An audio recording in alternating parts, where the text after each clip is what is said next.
Hello student, anti net education preparation की sequence के regarding जो आज का हमारा टॉपिक रहेगा that is Jainism in educational philosophy. Jainism की बात करें तो इनके फर्स्ट फाउंडर टीचर जो है वो है ऋषभ देव जी और लास्ट हैं महावीरा। अगर इनकी एजुकेशनल फ़िलोसफी की बात करें तो ये कहते हैं एज ए स्टूडेंट, जो स्टूडेंट होता है, स्टूडेंट का जो करेक्टर है वो होलिस्टिक होना चाहिए, वो सेल्फ डिसिप्लिन्ड होना चाहिए, उसमें डीप एम्पैथी होनी चाहिए, वो ग्लोबली रिस्पॉन्सिबल हो, एथिकल्स वाला होना चाहिए। देन आते हैं इनके 3 ज्वेल्स ऑफ लर्निंग। 3 रत्न की अगर बात करें तो सबसे पहले आता है सम्यक दर्शन, देन सम्यक ज्ञान, थर्ड इज सम्यक चरित्र।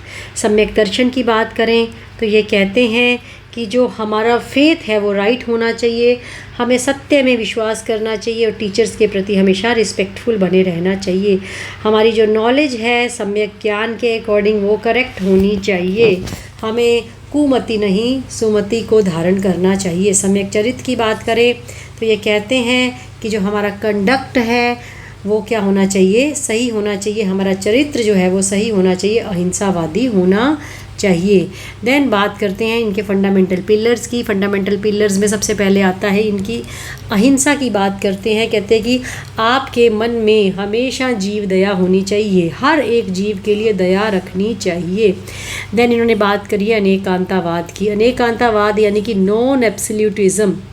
एक एक वर्ड स्टूडेंट दिमाग में रखिएगा, जो भी मैं अपने नोट्स में से आपके साथ डिस्कस कर रही हूँ। ये एनकरेज करते हैं ओपन माइंडेडनेस को, इंटेलेक्चुअल टॉलरेंस को। देखो अनेकांतावाद में ये चीज़ें क्यों लिखी गई हैं। ये कहते हैं कि अगर कोई भी आपके सामने कोई भी सत्य है ना, कोई भी आपने किसी भी चीज़ को ऑब्ज़र्व किया है तो उसकी ऑब्ज़र्व करने के लिए आपके पास बहुत सारे फैक्ट्स होते हैं। किसी भी पर्टिकुलर ट्रुथ के बहुत सारे फैक्ट्स होते हैं। आपका जो माइंड है ना वो ओपन होना चाहिए, आपके अंदर इंटेलेक्चुअल टॉलरेंस होनी चाहिए। सपोज़ कर लीजिए कि 2 व्यक्तियों में आपस में झगड़ा हुआ है तो दोनों के ही अपने अपने कॉजेज़ हैं, दोनों के ही अपने अपने कारण होते हैं। हो सकता है जो इसका ट्रुथ हो वो इसके लिए ना हो, जो दूसरे वाले का ट्रुथ हो वो पहले वाले के लिए नहीं हो। तो जो आपकी जजमेंटल रिपोर्ट है ना वो दोनों के फैक्ट्स के आधार पर ही होनी चाहिए। ये इसीलिए इन्होंने ये बात बोली है कि आपका जो माइंड है ना वो ओपन होना चाहिए। केवल पहली बार में ही किसी भी चीज़ को सुन करके विश्वास नहीं करे। किसी भी ट्रुथ के बहुत सारे फैक्ट्स हैं, हर एक फैक्ट की अच्छे से जांच पड़ताल की जानी चाहिए। इसीलिए इन्होंने बात करी ओपन माइंडेडनेस की, इंटेलेक्चुअल टॉलरेंस की। ठीक है।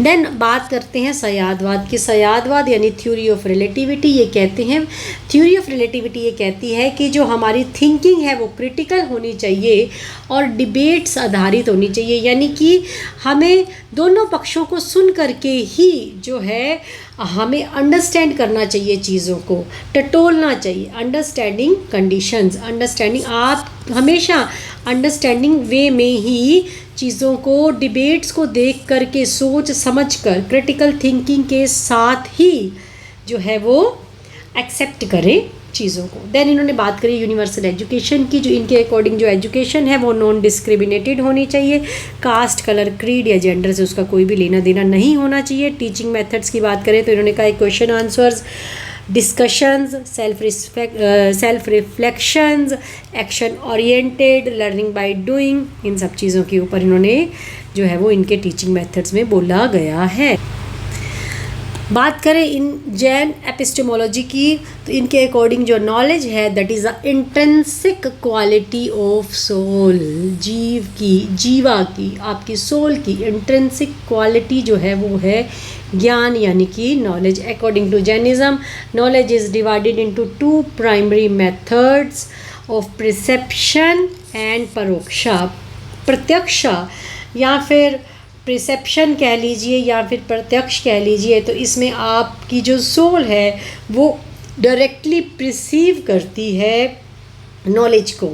ठीक है। और ये जो इस प्रकार की जो नॉलेज परसीव की जाती है वो प्योरली इंट्यूटिव होती है, इसमें स्पिरिचुअल स्टेट ऑफ अवेयरनेस होती है।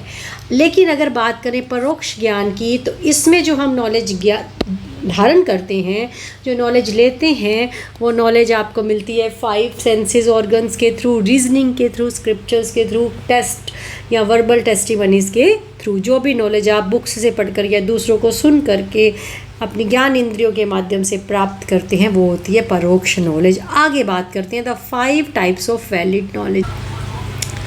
जैनिज्म के अकॉर्डिंग जो नॉलेज है उसे 2 पार्ट्स में बांटा गया है, एक है परोक्ष, दूसरा है प्रत्यक्ष। परोक्ष की बात करें यानी कि इनडायरेक्ट नॉलेज आपको कैसे मिलती है स्टूडेंट? सबसे पहले आप चीज़ों को सुनेंगे या फिर कहीं से आप पढ़ेंगे, ठीक है। ऐसी नॉलेज जो कि आपको सिंबल्स, साइंस, स्पोकन या होली स्क्रिप्चर्स के थ्रू मिलती है। जब आप चीज़ों को सुनते हैं, सुनने के बाद जब आप चीज़ों को धारण करते हैं, और धारणा किस में होती है? मति में, उसे कहते हैं मति ज्ञान, ठीक है जी।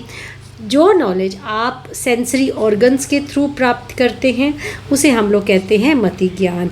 इसमें इन ऑब्जर्वेशन आती है, मेमोरी आती है, रिकॉग्निशन आती है और लॉजिकल डिडक्शन आती है।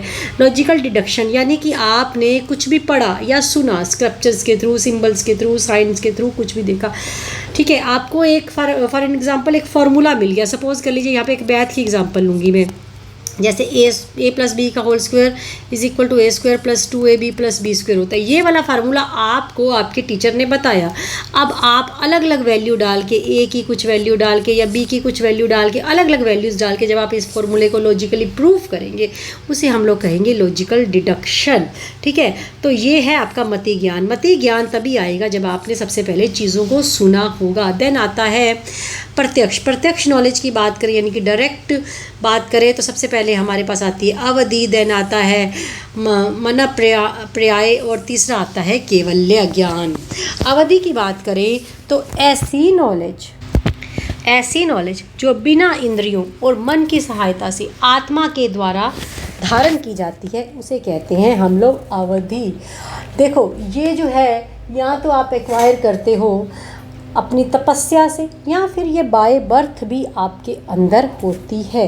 आगे हम लोग अवधि के बारे में और पढ़ेंगे, लेकिन पहले इन सबको पूरा पढ़ लेते हैं, फिर डिटेल में अवधि के बारे में भी मैं आपको पढ़ाऊँगी। देन आता है मना पर्याय जो टेलीपैथिक यानी कि direct perception of thoughts, emotions, mental states of other living beings. यानी कि कुछ लोग होते हैं ना कि जो दूसरों के दिमाग को पढ़ लेते हैं, टेलीपैथी। और कुछ लोग होते हैं जो एक दूसरे की बातें बिना कहे ही जान लेते हैं, ठीक है। तो इसे हम लोग कहते हैं मना पर्याय यानी कि टेलीपैथिक। डायरेक्ट प्रिसेप्ट कर लिया हमने थॉट्स को, सामने वाले ने कुछ नहीं कहा, हमने बिना कहे ही उसकी बात को, उसके इमोशंस को, उसकी मेंटल स्टेट्स को जान लिया। देन आता है केवल्य ज्ञान। जब सारे के सारे कर्मस डिस्ट्रॉय हो जाते हैं लिविंग बीइंग के तो उसे मोक्षा की प्राप्ति होती है, और मोक्षा की प्राप्ति होती है केवल्य ज्ञान से। केवल्य ज्ञान जो होता है वो एब्सोल्यूट होता है, अनलिमिटेड होता है, infinite knowledge of all substances in the universe. Clear है? देन हमारे पास कुछ फैलिशियस नॉलेज भी आती है, यानी कि अज्ञान की परिस्थिति तब पैदा होती है जब आपके अंदर कुमति आ जाती है। मैंने कहा ना दो तरह की मति होती है, एक सुमति एक कुमति। कुमति यानी कि गलत मति। कुश्रुता जब आप अंडरस्टैंडिंग जो होती है ना वर्बल स्क्रिप्चर्स की, जब आप गलत उनके मीनिंग निकाल लेते हो, ठीक है, और कभी कभी कुछ स्क्रिप्चर्स गलत भी पढ़ते हो, ठीक है। तो कुश्रुता यानी कि आपने गलत सुना, गलत ज्ञान लिया और गलत आपकी जो धारणाएं थी वो उससे बनती गई। देन आता है विभाग। विभाग में क्या होता है, आपको भेजा गया था जैसे कि इसमें पहले ये समझ लीजिए कि सेंसरी परसेप्शन ही इसमें आपकी गलत हो जाती है। जैसे फॉर एग्जांपल किसी भी बच्चे को स्कूल में भेजा गया पढ़ने के लिए, वहाँ वो पढ़ने तो गया नहीं, उसने अपनी ज्ञान इंद्रियों का जो यूज़ था वो गलत कामों में करना शुरू कर दिया, ठीक है। तो उसे कहते हैं विभाग। जब आप अपनी ज्ञान इंद्रियों का जो प्रयोग है ना वो गलत ज्ञान की तरफ लगा देते हो, गलत डायरेक्शन में जब आप मुड़ जाते हो तो उसे कहते हैं विभाग। देन देखो बच्चों, ये सारे के सारे जो भी मैंने यहाँ पर वर्ड्स लिखे हैं ना, इनको ध्यान में रखिएगा। देन आते हैं 5 प्रिंसिपल्स ऑफ जैनिज्म। सबसे पहले है सोल यानी कि जीवा। मैटर क्या है? मैटर को बोलते हैं पुतगुला। मोशन यानी कि धर्म, और रेस्ट यानी कि अधर्म।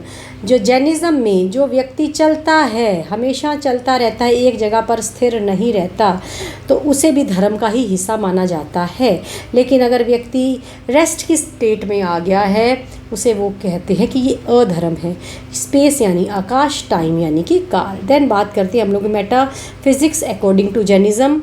तो ये जो मेटाफिजिक्स है जैनिज्म के अकॉर्डिंग, ये रियलिस्टिक भी है, प्लूरलिस्टिक भी है और ड्यूलिस्टिक भी है।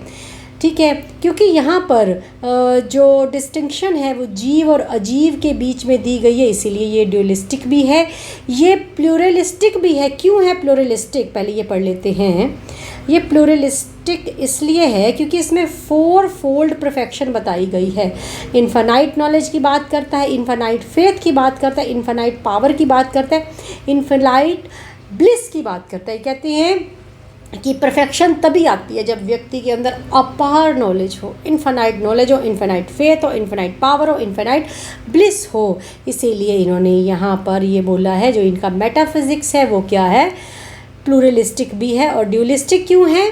क्योंकि ये जीव और अजीव के बीच में भेद करता है। रियलिस्टिक क्यों है? क्योंकि इन्होंने एकांतवाद, सयादवाद, ये सारे सिद्धांतों को भी अपने साथ ये लेकर के चले हैं।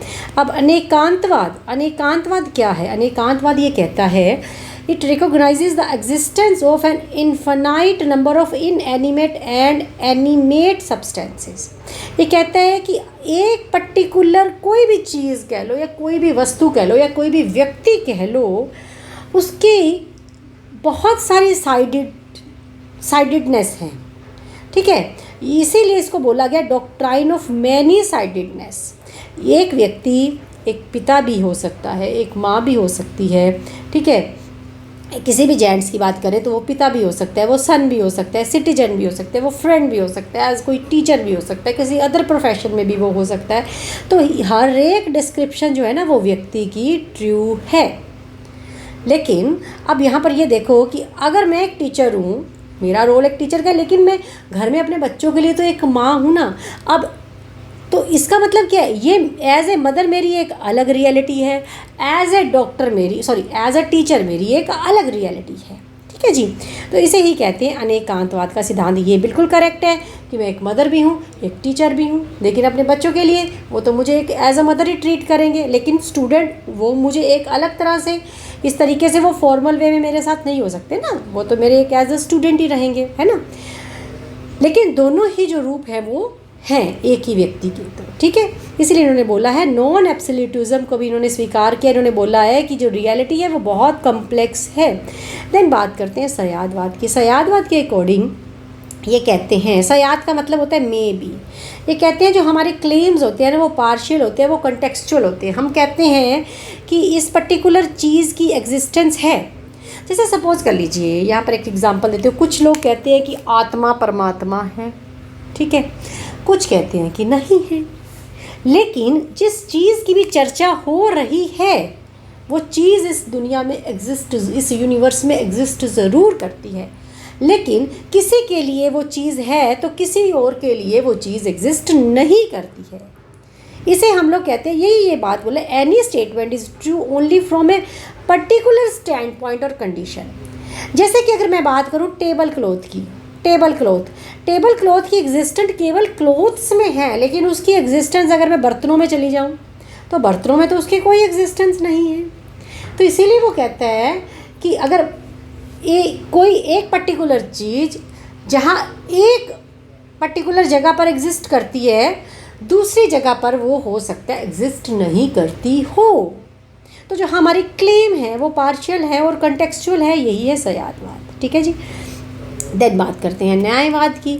न्यायवाद की भी लगभग मिलता जुलता, ये कहते हैं Jain doctrine of stand points और पार्शियल व्यू पॉइंट्स। ये कहते हैं कि अगर पार्शियल व्यू पॉइंट से भी किसी चीज़ को देखा जाए तो वो भी सत्य है। ठीक है जी। जैसे इन्होंने बोला कि एक रिवर है, एक रिवर को हम लोग बॉडी ऑफ वाटर भी कहते हैं और रूट भी कहते हैं, सोर्स ऑफ वाटर भी कहते हैं। हर एक डिस्क्रिप्शन ट्रू है, लेकिन none give truth by itself. लेकिन कोई भी अपने आप में पूर्ण सत्यता जो है वो नहीं बता रहा है। हर एक एंगल से ट्रू तो है कोई भी बात, लेकिन वो एक इनकम्प्लीट पिक्चर है। क्लियर है? अब यहाँ पर बात करें हम लोग classification of जीवास based on the spiritual development की, तो सबसे पहले आती है एक इंद्रिय जीवा जिनमें केवल वन सेंस होती है, जैसे कि सेंस ऑफ टच, जैसे कि प्लांट्स की बात करें। देन आती है द्विइंद्रिय जीवा जिनमें दो सेंसेस होती हैं, टच और टेस्ट। देन आती है त्रिइंद्रिय जीवा जिनमें तीन सेंसेस होती है, टच, टेस्ट और स्मेल, जैसे कि इंसेक्ट्स। देन आती है चतुरिंद्रियाँ जिनमें फोर सेंसेस होती हैं, टच, टेस्ट, स्मेल और साइट, जैसे कि बटरफ्लाई। देन आती है पंच इंद्रिय जैसे कि ह्यूमन बीइंग, और इनमें एक प्लस हो जाती है हेयरिंग। देन बात करते हैं हम लोग नवतत्वाज की। नवतत्वाज की बात करें तो इनके जो 9 तत्व हैं उनके बारे में जानते हैं। सबसे पहले आता है जीवा यानी कि सोल। देन आती है अजीवा यानी कि नॉन लिविंग मैटर। अब देखो जो जीवा है, अजीवा जीवा, ठीक है जी। जीवा जो है वो पाप भी करती है और पुण्य भी करती है।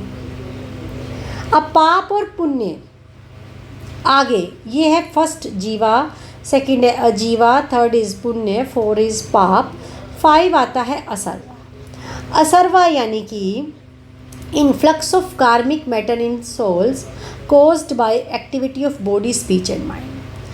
जब सोल हमारी कार्मिक कर्माज में या फिर कार्मिक मैटर्स में फंस जाती है, कैसे फंसती है? या तो वो कुछ शारीरिक एक्टिविटी करेगी, या वो किसी से बातचीत कर लेगी, या फिर उसका दिमाग जो है वो दूसरी चीज़ों में लग जाएगा, तो ऑफकोर्स वो कार्मिक मैटर्स में फंस जाएगी। यहीं पर होता है कर्मास का फ्लो, ठीक है जी। अब असर्वा, ये असर्वा की बात करें, जब व्यक्ति असर्मा में फंस गया, देन आता है नंबर 6 समवरा। समवरा जो है वो असर्वा के ओपोजिट है। जैसे ही उसे समझ में आ गया भाई मैं तो इन कार्मिक कर्मास में फंसता जा रहा हूँ या फंसती जा रही हूँ, जब सोल को समझ में आ गया, तब वो ऑब्ज़र्व करती है। किन किन चीज़ों को ऑब्ज़र्व करती है स्टूडेंट, ध्यान से देखिएगा। समिति को, यानी कि उसके अंदर ये वर्ड ध्यान में रखिएगा, समिति यानी कि वो केयरफुल हो जाती है कि नहीं अब मुझे यहीं पे स्टॉप कर देना चाहिए। अपने कर्मास की जो इन्फ्लक्सेस हैं, जो मुझे स्टॉपेज लगा देनी चाहिए अपने कर्मा को और फ्लो करने से। गुप्ती यानी कि मुझे कंट्रोल करना चाहिए, मुझे कितना करना है, मुझे कितना कमाना है, बस मुझे उतना ही जितना मेरी आजीविका के लिए चाहिए, मुझे उतना ही लोगों से मिलना जुलना है चाहिए जितना कि मेरे लिए यूज़फुल है, अदरवाइज़ नहीं, ठीक है। देन इसके अलावा इसमें आएंगे 10 फोल्ड यति धर्मा, 12 भावनाएं, ठीक है जी। देन आती है, मैं ये सब मैंने पूरा डिटेल में डिस्कस नहीं किया है, ठीक है, ध्यान में रखिएगा। 10 फोल्ड यति धर्मा, 12 भावनास और परिशाला यानी कि सफरिंग्स। जब उसे समझ में आ जाती है कि मैं इन कर्मों के चक्रों में फंस रही हूँ आत्मा को, तो वो इनको स्टॉपेज कर देती है। कार्मिक जो भी उसके जो मैटर है उनको वो स्टॉपेज लगा देती है। दैट इज़ ऑपोजिट ऑफ असर्वा। अगर वो ये सब चीज़ें नहीं करती तो बच्चों वो बंधन में बंध जाती है। तो इससे क्या होता है, जैसे ही वो बंधनों में बंधती है उसकी अटैचमेंट शुरू हो जाती है, तो फिर आगे वही बर्थ रीबर्थ वाला। लेकिन अगर वो समवरा में आ गई तो क्या होएगा, निर्जरा की स्थिति पैदा हो जाएगी। निर्जरा की स्थिति में सोल से जितने भी उसके कर्मास हैं वो छट जाते हैं। जैसे एक छन्नी में अपन छानते हैं ना, आटा नीचे चला जाता है और ऊपर छोटे छोटे कंकड़ रह जाते हैं, है ना, ऐसे ही जो सोल है वो कर्मा से छट जाती है, उसे कहते हैं निर्जरा की स्थिति, लिबरेशन, ठीक है जी। तो यहीं से व्यक्ति को क्या मिलता है, मोक्ष मिल जाता है। तो ये थे नव तत्वास। देन मेन याद कर लेते हैं 5 ग्रेट वाउज, अहिंसा, सत्य, असत्य यानी चोरी नहीं करना, ब्रह्मचार्य नियम का पालन करना और अपरिग्रह, ज़्यादा चीज़ों का संग्रह नहीं करना है। देन आता है हमारे पास, अच्छा ये तो हम लोगों ने कर लिया 4 फोल्ड परफेक्शन, 3 जेम्स भी कर लिया। जैन मेटाफिज़िक्स की बात कर लेते हैं, ये भी हम लोग पढ़ चुके हैं। एक इनका थॉट है लिखा हुआ, according to Jain philosophy God is the soul who has completely removed all karmas. चलिए, अभी मैंने आपसे बोला था कि हम अवधि के बारे में आगे और थोड़ा सा डिटेल में पढ़ लेते हैं। अवधि की बात करें तो इसमें जो टाइप्स ऑफ अवधि है वो 6 टाइप्स ऑफ अवधि आता है। सबसे पहले आता है अनुगामी।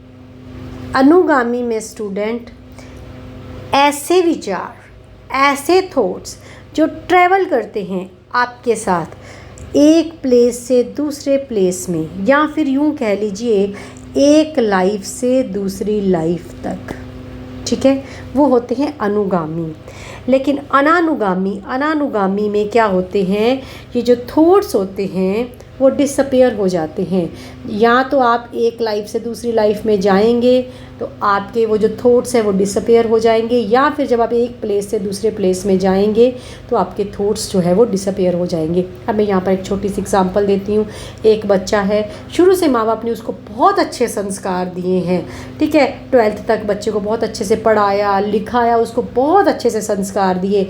अब वो बच्चा आगे हॉस्टल में चला गया बाहर पढ़ने के लिए, ठीक है, तो जो बच्चा तो उन संस्कारों को कैरी ऑन रखता है वो होती है अवस्था अनुगामी की। लेकिन वहाँ पर जा कर के अगर वो बच्चा अपने पथ से भटक रहा है या फिर भटक गया है तो वो होती है अनानुगामी, यानी कि वो जो अपने जो उसने संस्कार लिए थे वो आगे नहीं कैरी ऑन कर पाया। देन आता है वर्धमान। वर्धमान में क्या होता है, इंक्रीजिंग, और एक होता है हियामान। हियामान होता है डिक्रीजिंग। वर्धमान में आप ये कह सकते हो कि ये grows continuously in the scope and clarity as spirituality purity increasing. इसमें क्या होती है, जो आपकी स्पिरिचुअल प्योरिटी होती है वो इंक्रीज होती जाती है, लेकिन इसमें जो आपकी स्पिरिचुअल प्योरिटी होती है, पहले आप अच्छे थे लेकिन धीरे धीरे धीरे धीरे आपके ऊपर दुनिया का ऐशो आराम का ऐसा रंग चढ़ा कि आपके अंदर हियामान की जो परिस्थिति है या स्थिति है वो पैदा हो गई। देन आती है अवस्थी, और साथ में आता है अनावस्थी। अनावस्थी में स्टेबल परिस्थिति होती है और अवस्थी में स्टेबल परिस्थिति होती है और अनावस्थी में अनस्टेबल। अब इसमें क्या होता है, अवस्थी में आप परफेक्टली स्टडी रहते हो, आप कॉन्स्टेंटली इंक्रीज तो मतलब आप करते हो अपनी लाइफ में, लेकिन जो आपका माइंड है ना वो स्टेबल रहता है, ठीक है, आप डिटैच नहीं होते हो अपनी जड़ों से। लेकिन अनावस्थी में आप डिटैच होना शुरू हो जाते हो, कभी तो आप बहुत अच्छे हो जाते हो और कभी अचानक से ही आपका जो है ना वो श्रिंकिंग स्टार्ट हो जाता है। तो ये अनस्टेबिलिटी की जो अवस्था होती है, फ्लक्चुएशन की जो अवस्था होती है, ये भी अच्छी नहीं होती है। इसमें से 3 अवस्थाएं अच्छी हैं, अनुगामी, वर्धमान और अवस्थी। तो ये था स्टूडेंट आज का हमारा Jainism. Thank you so much.